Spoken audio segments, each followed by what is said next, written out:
Space Dandy. He's a dandy guy in space. He combs the galaxy like his pompadour on the hunt for aliens. Planet after planet he searches, discovering bizarre new creatures both friendly and not. These are the spectacular adventures of Space Dandy and his brave space crew in space.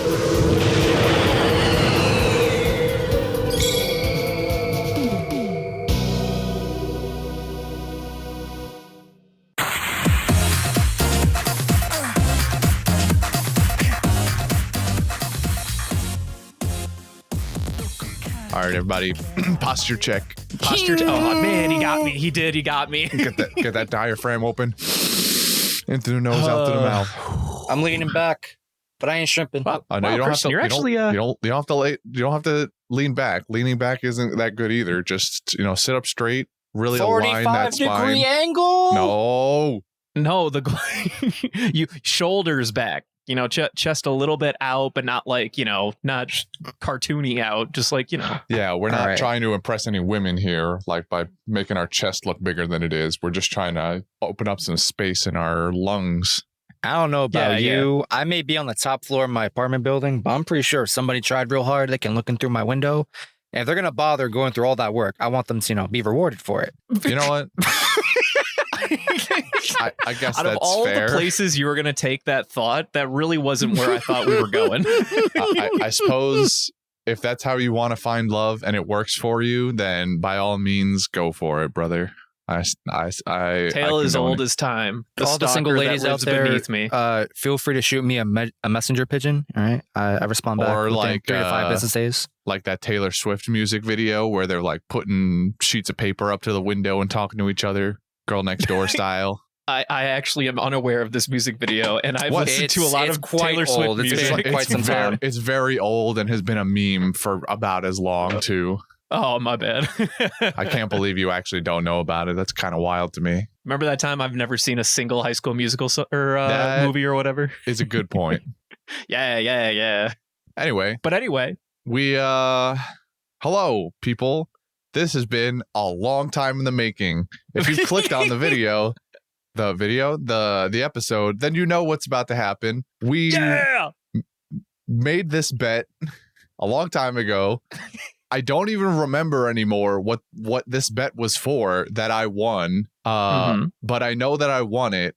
So I forced these guys, anyone who was willing, mostly unwilling, to watch a few episodes of Space Dandy with me. Hey! Yay! This almost came out like 4 months ago, except something happened. I don't remember what that was anymore either, but we were going to do this about 4 months ago, and then it didn't. So now we're here. Does anybody want to read the summary? Can I do it? I like reading the summaries. Absolutely, you can. Yes! Earth, year 2014. Shinichiro Watanabe has unlocked the heady secrets of anime directing, but in the vastness of the production world, Space Dandy is but one of a myriad of shows. There are countless others, like Death Note, Monster Musume, and the misfit of Demon King Academy. History's strongest Demon King reincarnates and goes to school with his descendants. Space Dandy is the wacky youngest brother in what is generally known as Watanabe's Big Three.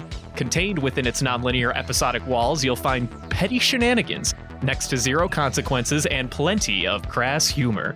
And yet, tucked away amongst all this are pockets of character-defining moments, accompanied by unique visuals and music that has no business being as good as it is. Here's looking at you, Mr. Watanabe. You beautiful bastard. You've done it again. What was it the Crows where we were talking about the real men of genius? That felt like a real men of genius moment. Here's looking at you, Mr. Watanabe. I'm listening to that beautiful song. Anime bastard. Well, Justin, this came around when we watched a movie that from the Patreon request, Crows Zero. For your context, Brendan, everybody was over my house yesterday. While we were in between activities, I played the Real Men of Genius 1 hour power hour thing. Yeah, let's go. So that's incredible. There's your context. So Space Dandy. To be specific, I had them watch episodes 1 5, 6, and 10. That's right. Yeah. Those are the ones I watched at least. So if they were wrong, then it's on you. That would be on me. I skipped around a few episodes. I didn't want them to watch since we were not going to watch an entire 13 episode season. I choice picked some of the better episodes / the ones that I thought would be good in the context of just talking about and showing people. So as a general topic, episode 1, of course, is the introduction to the show. You get character introductions. Episode 5 is probably my favorite of the bunch. And we get some of these dandy character moments. 6 is a bit of a ridiculous one that I almost picked exclusively for the last 2 minutes. Okay, yeah. Because it just looks so. It's like the peak animation music combination for the show, and then 10 for another character defining moment for meow, as it were. Meow. I'm glad you speak cat because I didn't understand that man's full name. Beetlejuice, I'll have you know. Don't get it twisted. Beetlejuice. Anyway, what do we think, lads? Oh, so can I have the floor? Yes, please. I feel like I have things to answer for here. So in past, I have made it no secret that I actually did not care for Space Dandy upon a first watch. And can I tell you, almost all of my hatred fell on 2 things. One, I think that Space Dandy is a little too misogynist. I understand the jokes. I understand what we're doing here, but it's a little too otaku for me from time to time. And there are moments where I'm like, okay, luckily, I'm a watcher. I've seen enough anime to be like, okay, I can move past this. It is what it is. This is what, boys are like, this is to attract boys and whatnot. And, as the target audience. And that's just not what I'm here for. That being said, the other thing that I always hated was the goddamn plant episode, and I'm so glad we did not watch it. I fucking hate the plant episode. I didn't rewatch it, so I can't tell you why I hate it, but I know in my heart of hearts that it was the most boring, and it tried to be this really thought-provoking nonsense. I'm not going to spend too much time. Now, that being said, Christian, thank you. These were fantastic episodes. I had a great time. This actually reinvigorated an appreciation that I did not know that I ever once had for this franchise. And every single episode that we saw made me laugh, made me have a lot of fun, and it was good. I had a great time. I'm probably not going to watch more Space Dandy, but I'm glad that we watched these. Well, you will. Well, you will, but. Because again, I will have forced you to when we watch the second set of episodes that I pick out. Yeah. For that other bet that we won. Season 2, so that's the other thing. I've seen all of season 1. So all of these episodes were not new to me by any measure. And I have not seen anything in season 2. I'm pretty sure, except for I think episode 5, whatever the one where they were arguing over underpants and vests. That was 6. That was not. Okay, that was 6. That one was not on my list of favorites, but I'm glad we watched it. It was still funny. In fact, fun fact, the 2 aliens in the dub are Bon Clay and Usopp. So in my mind, recognized the Usopp voice. I was like, maybe is Usopp doing both? I don't know. Definitely Usopp on the blue vestian dude. Usopp was the blue guy and Bon Clay was the red guy, and it was fantastic, honestly. In the back of my mind, I'm like, wow, what a battle between titans that were happening. And I'll get to some of the other voice actors, mainly the mainline ones. I'm glad you brought that because I didn't know. I didn't look that one up. Well, I just know because I just correlate all of my voice actors to who are they in One Piece. That's exactly fair. That's very fair. At this rate, that's just what I've got.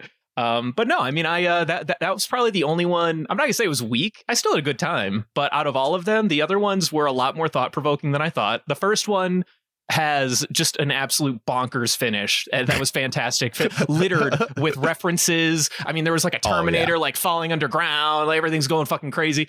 Episode 5 was a lovely story about a runaway, or not a runaway, but an orphan that I actually was not expecting to care about. 6 being the one that we just talked about, and then of course 10 is the one I was really glad that you included. It's the one that I distinctly remember, and it was my favorite when we saw it, and it was at the end of the day just another dumb play on Groundhog Day, but I don't know why. I'm always here for Groundhog Day all of a sudden. I'm starting to realize that Groundhog Day energy is a lot of fun for me. It is, especially when it's all goofy and shit like this. But I'm glad. I'm glad I was able to sway your opinion here. I did, of course, cut out, like with these episodes, I handpicked a lot of the best ones. So it does cut out a bit of the heavy otaku feature that you are complaining about, and it exists in the other 8 or so episodes that makes up the first season, but altogether I think it's still worth it. Justin, please enlighten me with your own opinion. So I wanted to watch, so I've this is my first time watching Space Dandy. I watched it when it was airing on Toonami back in however many years ago this was. Big nostalgia glasses strapped on tight coming into these episodes. Now that Brendan said it, I guess, Dandy's personality is, especially now, is a bit polarizing. Like, I get it's supposed to be, funny and gags and whatever. It didn't bother me too much, probably just because nostalgia was just gripping my forehead too tight, but I understand that distaste is very valid. What I almost said before we started recording was I wanted to watch this round in subbed so badly because I never heard the sub version of Space Dandy. I remember when it was first airing on Toonami, they played in English dub, obviously, out here in the US. I remember after a couple weeks, they announced that, like, oh, if you go on to whatever site or channel they were promoting, they're like, oh, you can watch it in Japanese sub. And in my head, I don't know which came first. In my head, I went, this is really funny. Americans made a cartoon or anime at the time first for exclusively dubbed people, and now we're, Actually, wait, can I tell you something? Go on. Space Dandy, that is not the case. Space Dandy was an anime that was made in Japan and was made for the sub. But in the year of our Lord 2014, Space Dandy of all shows was the very first simuldub ever. Yes. Yes, it was. I do know this. Toonami it was actually picked this one up, and the dub was done by Funimation. It was big news. In fact, I remember back in those days, it was actually one of the highlights, because I was obviously still, and I still am, a huge follower of the dub industry. And when Funimation picked up an actual anime that they were going to be releasing alongside an actively releasing series, I was like, man, dude, is this the future? Are we going to get more of this? We did on and off for a little while, but unfortunately, because weebs suck, the whole industry is still trying to find really good series to continue that trend with. And I think the overall Space Dandy didn't do amazingly here in America, and a lot of people attribute that to the fact that it's simuldubbed on television in a time where streaming platforms like Crunchyroll or Funimation, which had its own at the time, I believe, were picking up a lot of traction. And so they think that if it had, along with airing on TV, had also gone straight to streaming platforms, it would have done much, much better, because Space Dandy was also tailored as a show to be more Western friendly. So yeah, totally. The idea that it missed out on a large part of this by not also being immediately on streaming platforms is what people think made it less popular than its predecessors, especially. Yeah, and I don't remember so it wasn't even on the Funimation site. It was exclusively on Toonami back when it first came out. When it was first airing, it went to TV. I don't know the timeline as to when it ended up on their streaming platforms, but at the time of the simuldub, it was just on Toonami. Yeah, and I mean, most Watanabe stuff tends to be, inherently very West friendly, I would say, on average. I mean, maybe not Madoka Magica. It doesn't have quite the clout that Cowboy Bebop has, but for the most part, Cowboy Bebop, Space Dandy, most Western audiences would appreciate those works at least. And I can't really think of the other big ones that he's done, if I'm going to be honest. What's what other Watanabes are there? I also just want to correct you that Madoka was not done by Watanabe. Wait, he didn't do Madoka Magica? No. Who am I thinking of then? I have no idea, but that was not Watanabe. Hold on, oh my god! Well, Fucking whoever did Madoka Magica might have done like other fucking super like edgy shit. My bad. Directed by Akiyuki Shinbo and Yukihiro Miyamoto. Oh, Miyamoto. That's my bad. Oh, Samurai Champloo. That's the other Watanabe that comes to mind. Okay. Yeah. Another cultural icon. If we're thinking the quote unquote big three for Watanabe, he's done plenty of other prolific works, but like the ones everybody thinks of are Bebop, Samurai Champloo, and Space Dandy. Those are generally the three that are most recognized with Watanabe. He's done plenty of other things, and a lot of it also very good, but those are his big three. Justin, please, if you have any closing thoughts. I just like the series. I remember just watching it every week on Toonami. This is around the time where like started getting more into anime, and I was a Toonami faithful. Every Saturday, I would stay up as late as I could to watch as much content as I could. And it was a great time. Highlights of every Saturday night, especially as a kid. I was kind of like a shut-in, so like I didn't go out to parties and blah blah blah. So it's like, hey, it's Saturday night. I got plans, and it's with Tom and his little pixel fairy thing. I forgot her name, Sarah, I think her name is. And I'm gonna have a good time for the next like 3 to 4 hours or whatever it was. So it was a good time for me. These episodes are pretty cool. I remember, so at the end of episode 1, there's a preview for episode 2, which is about like a ramen episode. Vaguely remember the details of that. I might cross some wires, but I remember I want to watch that particular episode. Yes. And maybe you can correct me on this one. So I have a vague memory of, and maybe it's the plant episode, maybe it's the ramen episode. I don't know. Don't remember. I just remember there was an episode in Space Dandy where some crazy shit happens. And at some point, Dandy and co just end up meeting like God or like the creator of the universe. Episode. I'm pretty sure it's the plant episode. I gotta see that. I believe it's probably really boring until like the very last 2 minutes where they just shoehorn that absolute nonsense in there. But I need to see it again. Can I tell you? Go ahead, Christian. There are a few instances in which Dandy meets some form of higher being. So I cannot tell you definitively if you were thinking of the plant episode or not. I can tell you that the ramen episode doesn't really end with a sort of divine intervention of any sorts. They do end up at like a ramen shop at the end of the universe type of thing where you know, the whole episode is them going around trying to find the best ramen, and they end up at this shop. It ends up serving them like the best shit they've ever had. They realize the ramen is coming from this like portal behind the counter, and I'm a little fuzzy on the details, but exactly what happens. But the portal like breaks or something, starts sucking everybody through, and they end up at this, you know, it's like a wagon shop with this old alien behind the counter who's been making and serving ramen for millennia or whatever the number is. Actually, I think only Dandy's the one who ends up in the portal, because then he comes back and Meow is like, yo, did you bring me any ramen? And he's like, sorry, ate it all, boy. You should have been there. And that's like basically the end of the episode. I love that his canonical name is Meow or whatever the fuck it was. Unintelligible cat noises. Hey, stranger. Time for an intro. So, what's your name? Meow. Say what? Could you repeat that? Meow. Huh? What'd he say? Who knows? Geez, it's a common name.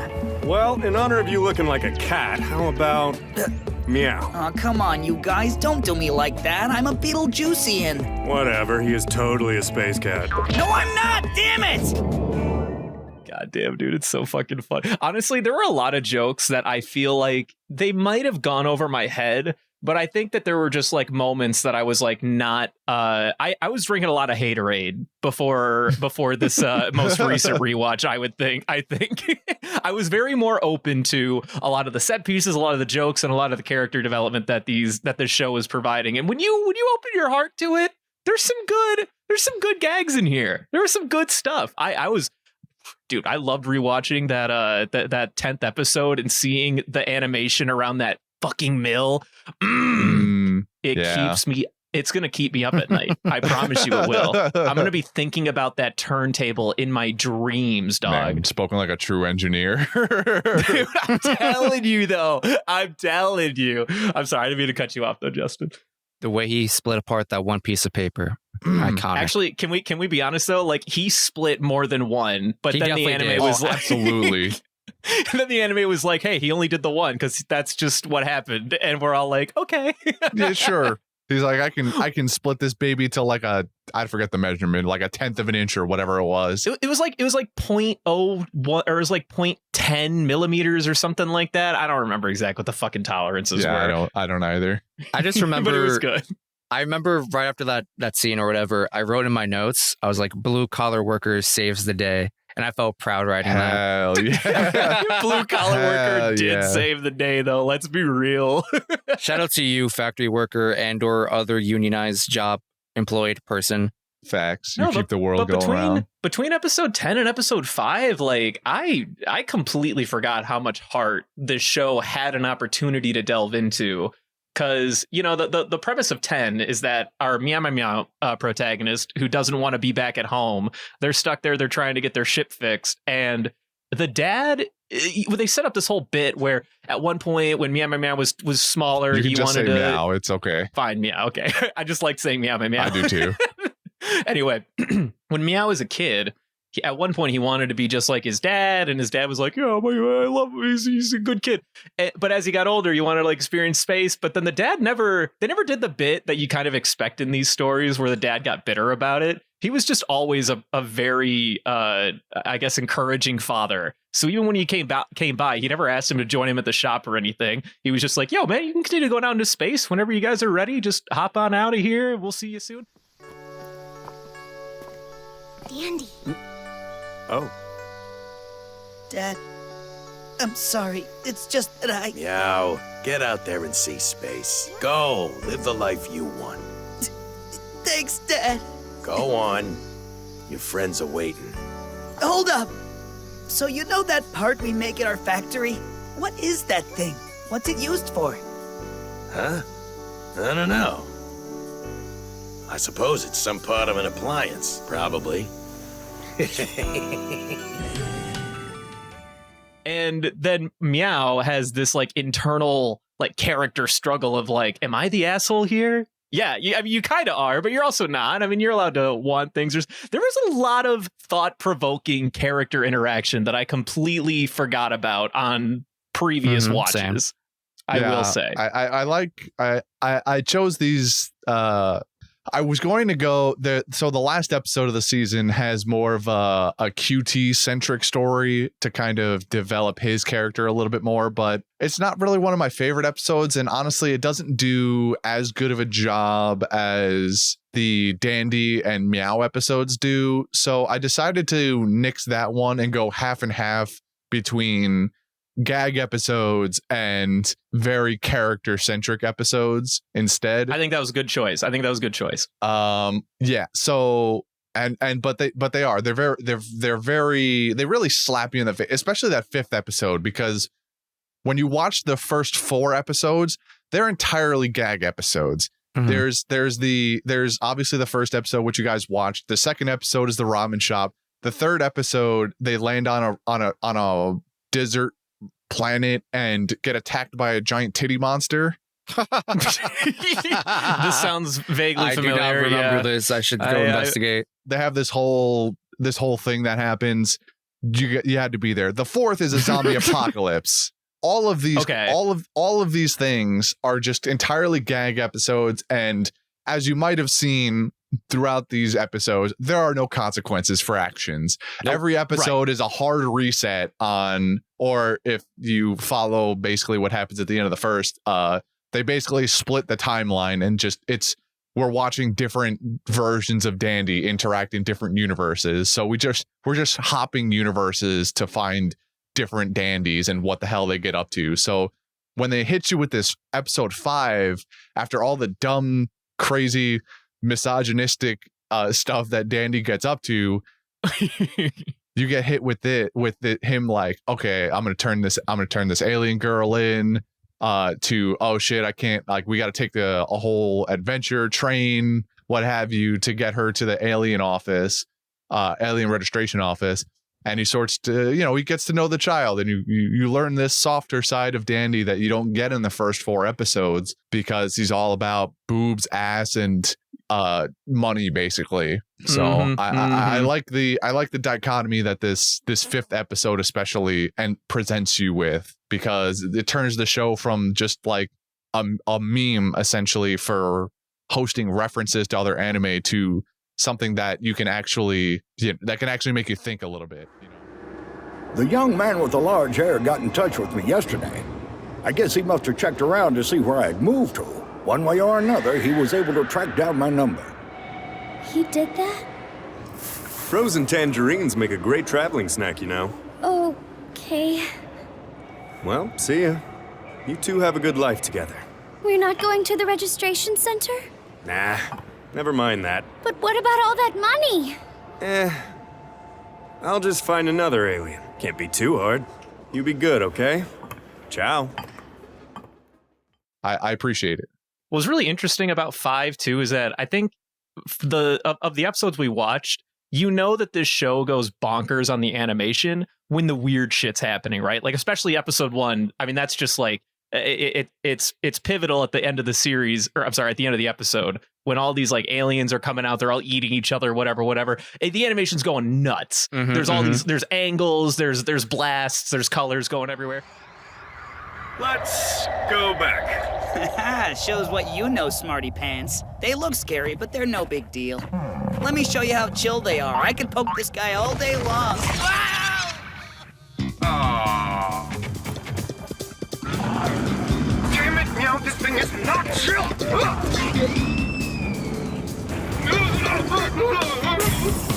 No, my helmet! Dude, there's oxygen here. Well, how was I supposed to know that?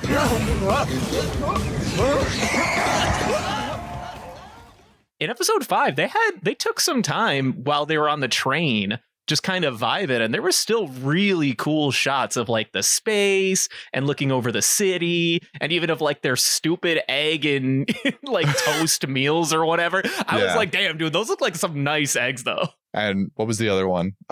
It was Tabasco sauce and salt, I think. Salt, right, that was their point of contention.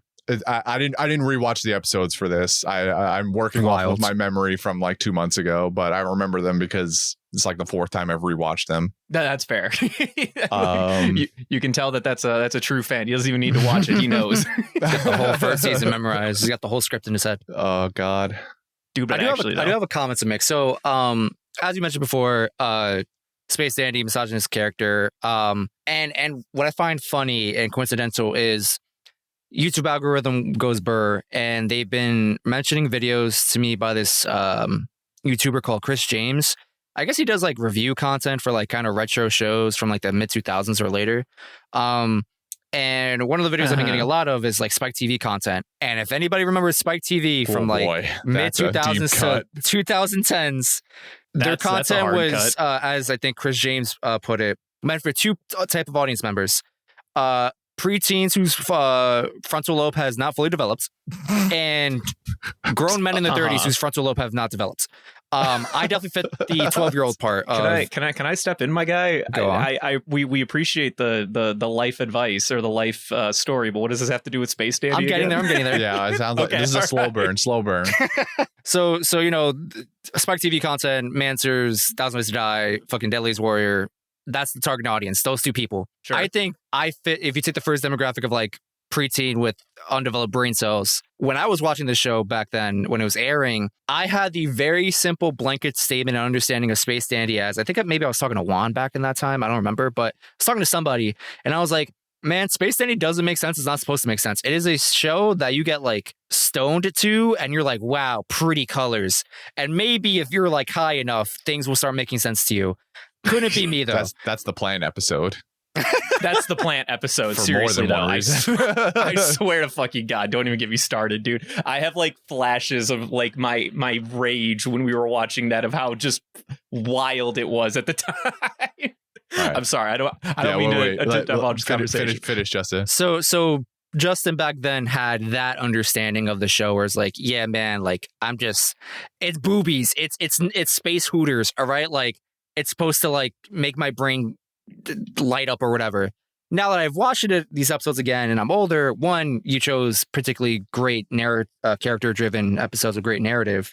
But also just a bunch of stuff that like I wouldn't have caught as a kid. Like, you know, certain jokes I probably didn't fully recognize fourth wall breaks back then. It like went over my head. It went real fast. I was like, did QT just? Oh wait, never mind. There's pretty colors. What was I thinking about? Stuff like that. So I appreciate the rewatch. You know, you do keep mentioning yourself as a kid. So like, can I ask, like, were you guys, you wouldn't call yourself a child when this came out in 2014, right? I was maybe 18. I mean, 10 years ago, that's like early college. Because I caught that's like high school us anyway. Yeah, I caught this with my roommate at the time, James. We watched it together. We found it and watched it together. Sorry. Yeah. Dylan, excuse me. Dylan, cut that, please. I think we watched it probably 2015, give or take. That was like our third or second year of college, something like that. And I mean, I'm honestly surprised this show's already 10 years old from the first season, at least. Also, I don't know when the second season came out. I didn't watch this when it came out either. This is I have watched this the most recently out of either of you. Only just a few years ago did I watch Space Dandy. I watched it on release. I was probably still in high school, like going into college over the summer or whatever. The first episode, as a matter of fact, just turned 9 years old. January 4th, 2014 is the first episode release date. Yep, it's definitely still in high school. Just like post or mid winter break or whatever. Good times. Yeah, I was definitely in like my third-ish year of college, give or take, when this came out. But it's still, I'm very surprised at how old it really is, to be completely honest with you. And it does really hold up. I think even though we've touched on it, I can't speak enough like good things about the animation. When it goes fucking nuts, dude, this shit is fire. Oh, it's so good, man. Really good. Like, I mean, I think that the goldest standard of like what really crisp angular animation is probably that animated movie that's like the racing thing. You know what I'm talking about? It's like the Hot Rod or some shit like that. It's like a race in space. And Redline. I like, out of all of your angular animation, I think that's probably like 10 out of 10. There's literally nothing you could change in it to make it look any better. Space Dandy has a lot of that Redline energy in most of these episodes, if not in every single one of them at one time or another. Can I tell you? Oh, is that a Bones? Is that why? Well, this is, I mean, who did Redline? That's a good question, actually. I don't know off the top of my head who did Redline, but what I was going to say is that Space Dandy has a very Redline-esque episode in it. Actually, it's episode 7 of the first season that takes very heavy influence from Redline. And the Dandy himself is kind of, people say, is very modeled after the protagonist for a Redline. I don't remember his name. So what I would say is I actually am familiar with that episode, and I'm glad we didn't watch it because I remember not liking it. Oh, really? I almost had you guys watch it. I'm glad you didn't pick instead of Undies. I will. You know, there was a common pattern. I'll be honest. I liked all the episodes we watched today. Or I'm sorry. Or well, for me it was today. For today. I liked all the episodes we watched for today, and I think, to be honest, if you forced me to rewatch the whole season, I would probably like a lot more than I did the first time going through. I like I said, I think I had a lot of haterade when I passed over this series the first time around. And then Christian came out, smacked the bottle out of your hand. He's like, "Here, yeah, watch it." You know what it is? I didn't have this mentality of like just fucking having fun. When I was like, 10 years ago, I'm like, yo, if I'm going to watch anime, I want to watch like this mature shit. And then I'm like, fuck that, dude. I want to be a kid. So I'll stand by the misogyny a little bit, but I don't want to stick on that. I don't want to be a stickler for the negativity. I'm here for the good times. We're here for the good times, fun times. That's what I like to hear. And the music is fire, by Yes. the way. Yeah. I know we talked about it, but Watanabe, he knows how to make a fucking soundtrack. Yep. By bar none. I would still say, and I think we've actually debated this. Well, at least you mentioned in the past. I think you like Space Dandy's soundtrack more than Cowboy Bebop, right? Or is that not a hill you stood on? I can't. I think I'd have to go back and re-listen to Bebop and Shampoo soundtracks more. I think, honestly, if we're talking specifically music, it might come down to more of a Shampoo versus Dandy debate for me, to be honest. Really? So you're not even putting Bebop on the running? I like hip hop that comes out of Shampoo, especially like the opening and ending that come out of that show. It do be fire though. Are pretty fire. What's that? New Job Days. I don't know how to properly say that that producer's name, but he's the guy who did a lot of the music for Shampoo and is coincidentally the only one that I actually know. So maybe that just by default makes Shampoo my favorite out of the three. But I don't know. The hill I'll usually die on is that Dandy is my favorite out of those three. Okay, that's the hill I was probably thinking of. People might would be willing to debate that because I think most widely accepted as most people's favorite is Bebop. But I would die on the Dandy hill for sure. I stand by the crazy gags and nonsensical fun that you can have in this show over the storytelling from Bebop and Shampoo, which is kind of wild even to me because normally I am more of a proponent for the like thought-provoking narrative-driven storytelling. But maybe as time goes on, I'm learning that I care more for that in my video games than in my shows and anime, I guess. I don't know. I get that. All I can tell you is that Dandy feels pretty definitively like my favorite out of those three. Interesting. A lot of people, to kind of make it go to bring this back to like the animators and the music people, I haven't written any of their names down because we'd be here forever, but there are a lot of prolific animators and music producers that have worked on Space Dandy and gone on that worked on his previous works and have gone on to do equally as amazing things, whether continuing with Studio Bones or moving on to a different studio. They have done so many cool ass projects, and so it's too good. It's so good. I think it's kind of nuts that you personally rank Dandy over those other two properties. I agree that personally I don't rank Cowboy Bebop very highly in my own personal opinion. I think they're great moments, but from beginning to end, that show struggled to keep my attention. I don't know what it was that I just didn't appreciate, but I was like, this is cool. You just don't have you don't have the mental fortitude. You know, you have to have a large IQ to understand the nuances. You know, he's Cowboy memeing, but I Bebop. believe that entirely. Like, my brain is just not big enough to appreciate it. However, Samurai Champloo is amazing. I think probably what I love about it most is like how much it caters to Western audiences. I needed to unplug the phone. I am so sorry. Dylan, cut that. Dylan, cut that. It's so loud. Nah, don't cut that, Dylan. It's part of the charm. As long as it's quiet. Oh, it won't be.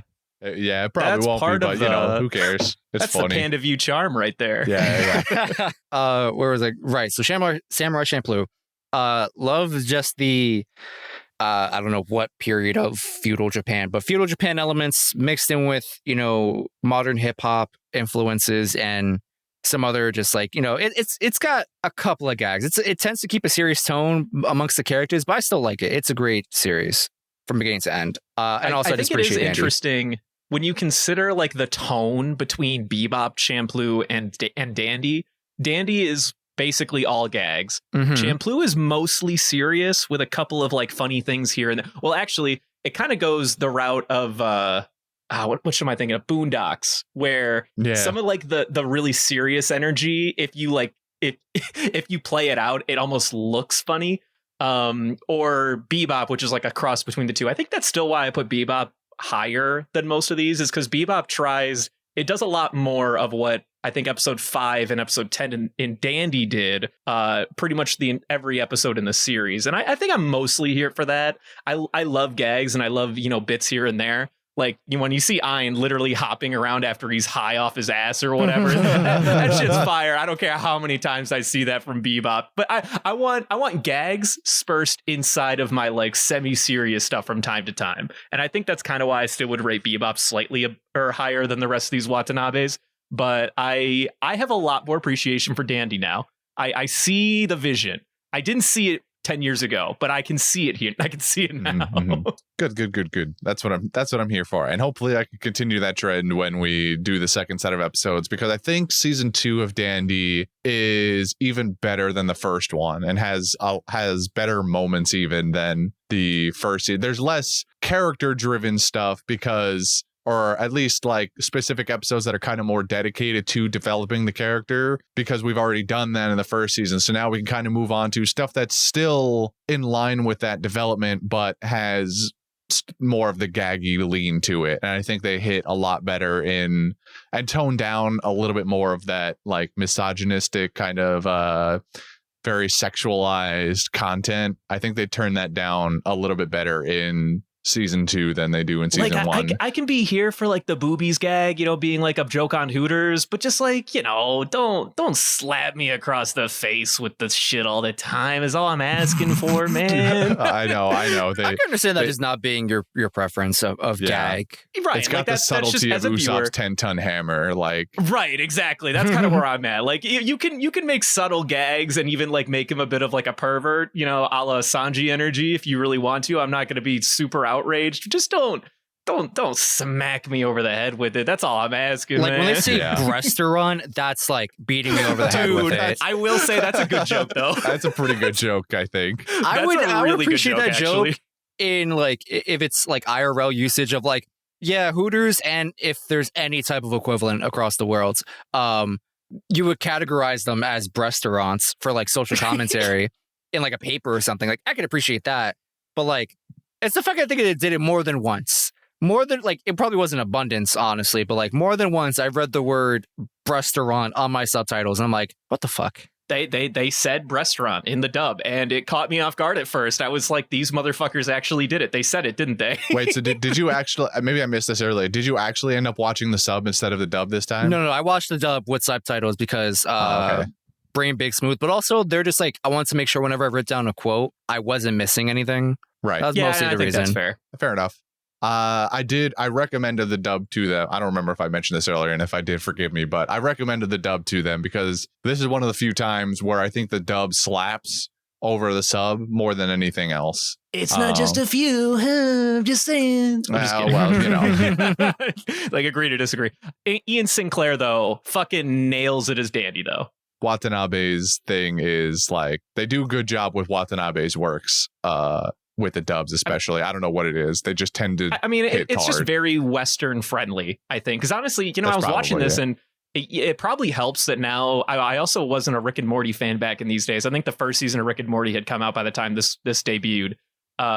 And I remember now that I've seen all through Rick and Morty, this is very Rick and Morty-esque. Yes. After having it on a rewatch these 4 episodes on a rewatch or whatever. Like the first episode specifically stands out as like, this is literally just a Rick and Morty episode with different characters in my eyes, which I now recognize as like, that's the point. When I'm like, yeah, okay, yeah, I'm here for it. Dumb shit. Thank you. I understand now, and I think that's why in the West, anything Watanabe does, he understands that like Western intelligence is very low, so we just need gags and colors. I mean, he's not wrong, Well, yeah, I mean, look, I wasn't gonna outright agree with him. I'll laugh at myself though. That's easy, and that's easy enough to do for sure. Mm-hmm, mm-hmm. Now that you mention this, I do have a quick question. I don't know, because I wasn't like really on like forums and like fandom sites or whatever to really know this. I don't know if you two could answer this, but so we all kind of have an understanding of like the archetypal Rick and Morty fan, especially from a couple years ago, where I feel like it was crescendoing in terms of popularity, where Rick and Morty fans are self-described as like big brain. Oh man, you don't like Rick and Morty? Well, just because you're not smart enough to understand it, man. You gotta be big brain like Dog, me. I'm very curious on what Space Dandy fans were like back in like 2014. I don't think they're that. I don't think it would be you don't understand it because you're not big brain. But I'm very curious on the internet's description of an average Space Dandy fan. I would love to know that. If I had to make an educated guess, it would mostly be populated by people trying to convince their friends to get past the boobies bit.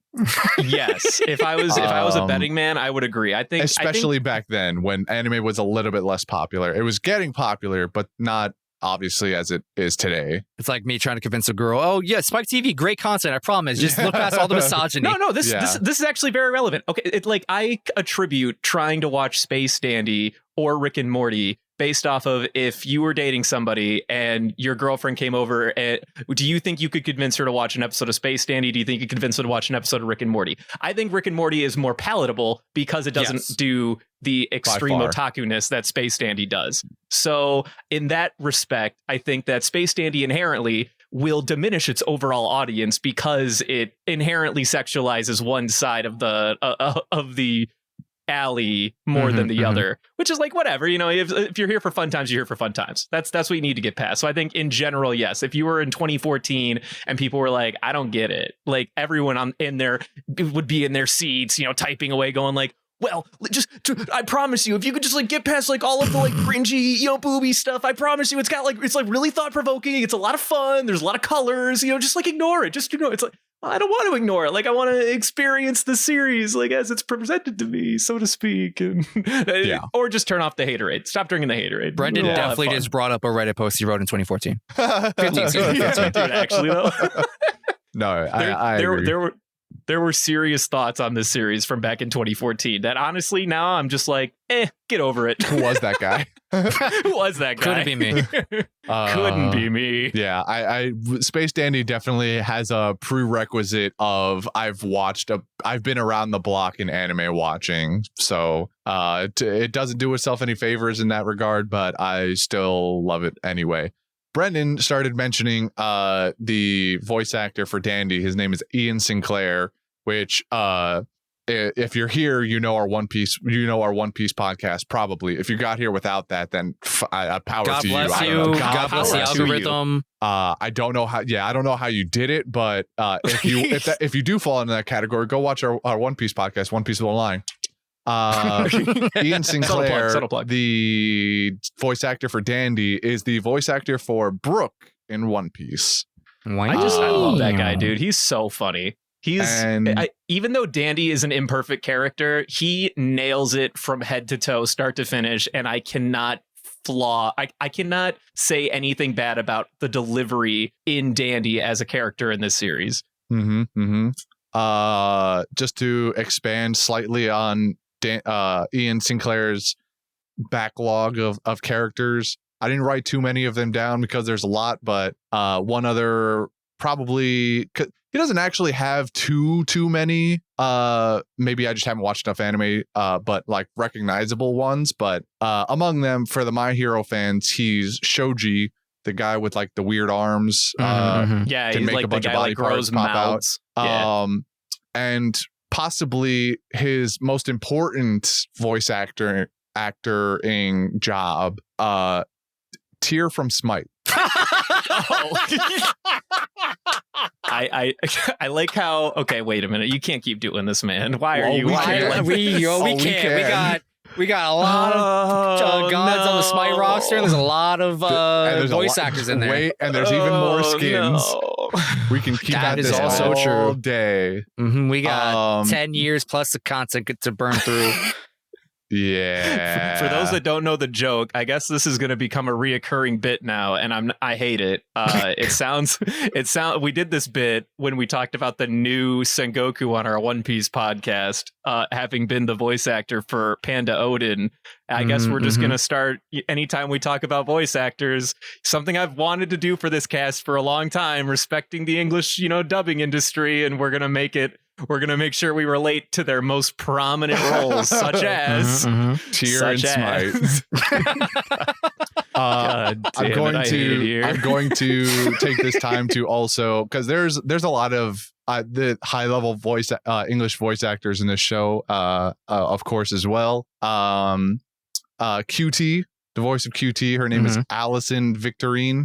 Of the three main cast members, she's maybe the least well known, or at least has the shortest backlog of things she's been in. But again, I picked out the ones that I most recognize for myself. Maybe you got anybody listening can go find her yourself and look up what she's been in. But she was the voice of Ame in Wolf Children, one of the two main children from that movie. And oh my god, it's bringing up sad boy flashbacks, just reading the name when I saw it. You did watch the dub, right? That's a good did you question, not? actually. I don't remember what we I don't watched. think you did. I think you guys watched the sub. I could I be feel wrong, like though. we did watch the sub. Yeah. Which is a damn shame because the dub was great, by the way. There's a very good chance I go plug. back and watch it in dub because I would rewatch that movie. That's if I were like, you have your Sad Boy Brendan hours list of One Piece episodes. If I had to make a Sad Boy Crispy list, I think Wolf Children would be on that list. Hell yeah, because dude. that movie has so many sad but uplifting moments at the same time. Anyway, I digress. She has also voiced the Shota, the small child that Lukoa lives with in Miss Kobayashi. Okay.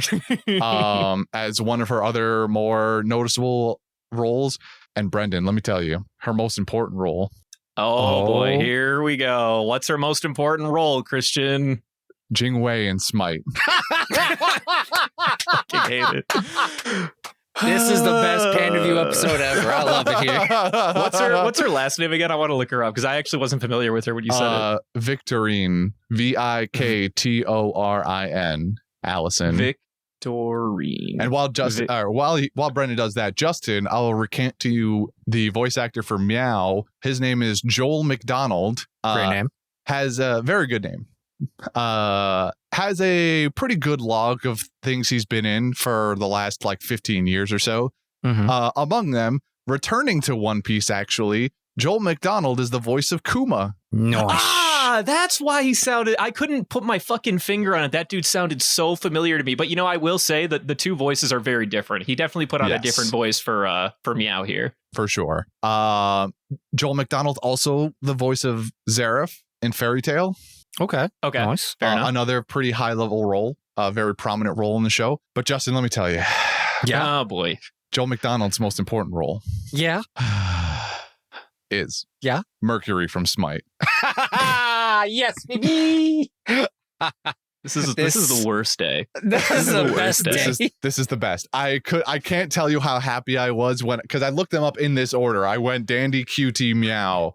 And when I got to Allison's page and I scrolled to video games and I saw Jing Wei from Smite, I went, oh hell yeah! God damn Please it, dude. tell me Meow's voice actor what did Smite. And lo and behold, Meow's voice actor definitely did. And for fun, probably the most well-known voice actor in the show, J. Michael Tatum, the voice of Dr. Gel, the monkey, the gorilla. Excuse me. It's so funny because that monkey literally has no presence other than a couple of throwaway scenes here and there. Yeah, that's one of the casualties of the way I ended up picking episodes. Is that him and shit? I forget the little guy's name, the little bean guy's name right now, but fucking who cares? Their relevance to the plot gets thrown out the window with the 4 episodes that I ended up choosing. They do hold relevance, especially when you get to the end of the first season. The end of the first season and a bit more in the second season. There are episodes that have a lot more focus on Dr. Gel and that sort of war you keep hearing about, or at least you heard about in the first episode. It's really important. It gets brought back, I think, in the 10th, maybe. Yeah, in the 10th. It was hey, narrator Kuhn goes, hey, remember in the first episode when I told you there's a really important war going on for the control of the galaxy? I love that's important the bits with the narrator. By the way, the narrator was Whitebeard. Fun fact. No way, I can tell. that's awesome. Yeah, it was Whitebeard, 100%. No, when he was like, hey, by the way, we got this, there's a lot of aliens here. I'm not going to tell you all their names. That sounds like an absolute fucking chore. In episode 1 was a hit. I love him. Space Century 0014. Mankind has unlocked the heady secrets of space travel. But in the vastness of space, humans are but one of a myriad of species. There are countless others, like that one. And those, and all of them, far too many to name. No, seriously, I'm done. Wow, he really phoned that one in, didn't he? No kidding. How do I get that job? Yeah, the narrator puts in work for sure. Absolutely. Dr. Gel, J. Michael Tatum, of course, doesn't need any introduction. You've seen him and heard him in everything. Dude, literally every anime known. But Brendan, let me tell you. But tell me more, because I'm not familiar with voice actor. What are you going to tell me? His most important Can I guess? Can I guess? Please. Yeah, I like this side of you way better. You become a much better person all of a sudden, Brendan. Yeah. All I had to do was beat you over the head with it a couple of times, just like boobies, and suddenly you're into it. Listen, dude, I'm a sucker for the bit. He's also a sucker for Stockholm Syndrome. Let me guess. He is Raw. Not bad. Not the answer, but a Before pretty we good get to guess. the answer, genuine favor of mine, if you could. I'm not familiar with the gentleman's work knowingly, so if you could name me some of his prominent roles. My favorite role of his. Can I mean, I know his entire fucking backlog. Yeah, I can tell. I'm sure I know what Brendan's about to say, but I'll let him recant to you some of the roles. The two you have the highest likelihood of knowing. So he's actually my favorite voice actor in the industry. He's sort of fallen a little bit further behind. I don't think because he doesn't like it. I think it's just because he's actually allowing like other people to get like primary roles. Back in like 2005 to like 2014, he did a lot more work, but I think now he's just kind of like, I'm here for when you need it. His biggest roles are probably in Spice and Wolf. He was the main guy. Edward? No. Morris. What the fuck is his name? Lawrence. That's what it was. He was Lawrence in Spice and Wolf. My favorite he was in is Steins Gate as Okabe, and I cannot sing praises on his performance as Okabe more. I think the only reason like he's not like perfect is because I think the sub version sounds a little bit more like a kid, but I just love the mad scientist energy that he bleeds in the dub version of Steins Gate, and the script is phenomenal. He uses like big words, and it really just drives home like the kind of person that Okabe was. And then the third most prominent one would probably be Commander Ervin from Attack on Titan. If that means anything to you. Okay, nice. That would be John Michael Tatum. You would also have had to watch these shows in dub to know that, and I'm pretty which sure is why you I saw have. Attack on Titan in dub way back in like 2014 when it was airing on Toonami. That's fair. That should have been expected. I felt like of his work, the highest likelihood we would have of you knowing him from his voice would be one of those three. Okay. Justin, do you have any guesses as to J. Michael Tatum's most important role? Before I tell you, fresh off the dome, I'm saying Atlas. No, he is from OG Smite that got him all the way back in the beginning for Hercules. Oh, he was Hercules. Oh boy. Also, bonus, he is Stargazer Anubis and Lord Slashington Fenrir. Nice. Damn, right, dude. If I would have said Anubis, I would have been closer. You would have been. You were very close with the Ra, but not spot on. All right, that's it. That's enough. That's enough of that bit. We're done. We're done here. That's enough of that bit. We're done with it's that. It's not a bit, Christian. It's literally you're spinning these facts from now on. It's my life. Yeah. Yeah. Right. Does anybody have anything else they want to talk about? Favorite moments, perhaps? Anything else you disliked outside of the things we've already talked about? Maybe even. Nah, I don't think we need to talk about dislike things. If anything, I will say, even though we haven't really spent enough time talking about it, and I didn't write down enough quotes, if I'm going to be honest, but the writing in this is actually really clever and really fun in terms of like the script. I think my favorite joke out of all of these episodes comes from episode 1 when they're like trapped in like the stupid like infinity verse, and they grab like a thread, and I forget, it was QT when he was like printing off like the location of where they were, and Dandy grabs it and looks at it, and it's just a bunch of like hole punches. He's like, I can't read circle. I can't read circle. That's a fire fucking line, dude. It's so good. That is actually fucking fire. I also like the in the same episode, the quick monologue he goes on about the Dandy way. I haven't written it down because again, it's been a couple months since I actually rewatched it myself. Yeah, but it's just like you got to go with the flow. Come on, Dandy, don't just pretend to listen. We really need your input on this one. You listen. Life comes at you fast, just like a raging current. I don't fight it. Going against the flow just means you're swimming in place. One day you're too tired to paddle, and suddenly you drown. Whole thing was pointless, and now you're dead. The end. No, going with the flow is where it's at. And that's the dandy way to live. That was pretty deep in a stupid, rambling kind of way. It was definitely stupid.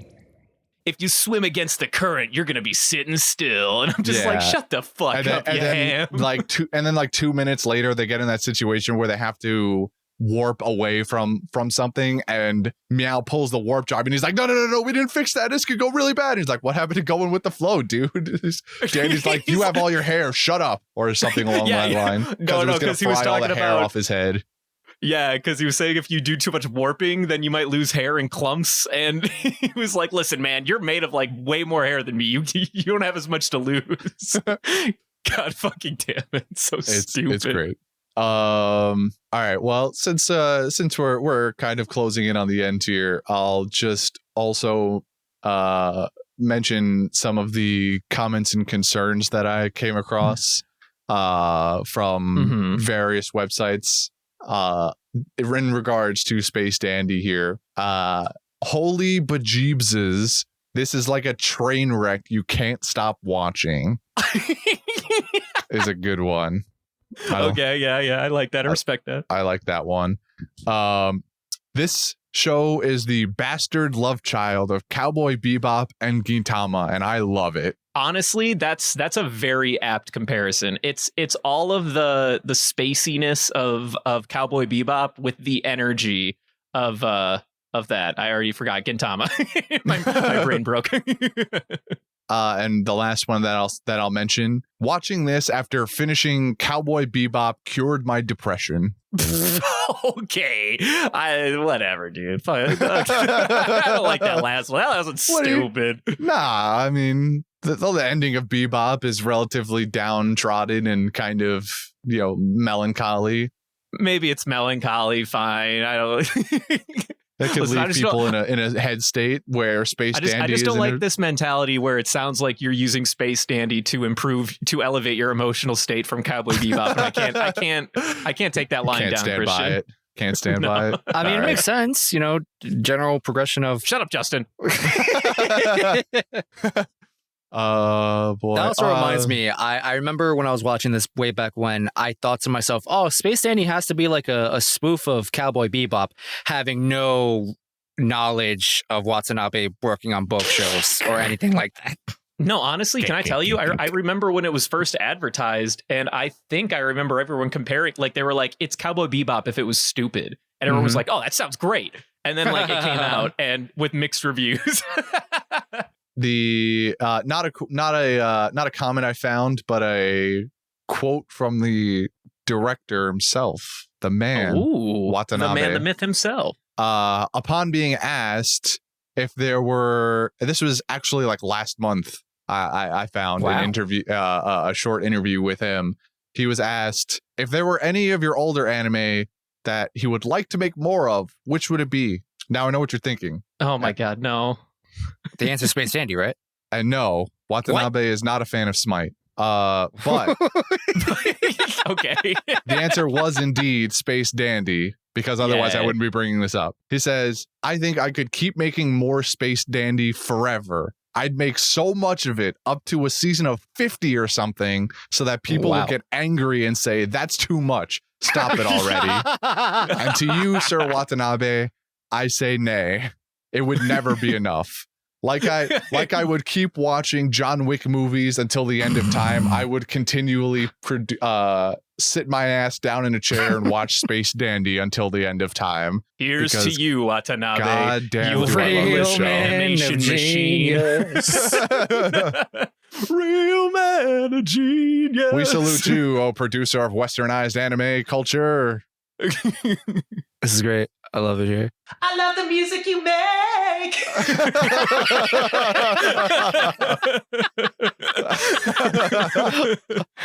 We'll see if that bit works in post.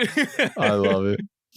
All right. I mean that's all I got for now until we reconvene for the next set. I've gotta actually go do a little bit more of my homework on that one and pick out some episodes. The next set should be interesting because I haven't seen any of season 2 because the first season I felt a little too burned on. But now I'm far more open. I'm looking forward to season 2 episodes. Same. I also probably don't have much recollection of season 2. Good. A lot of my memories are from season 1. It is still an anthology, right? Like it's not going to suddenly be like canonicalized episode to episode, is it? Okay, good. It is definitely still anthology, episodic.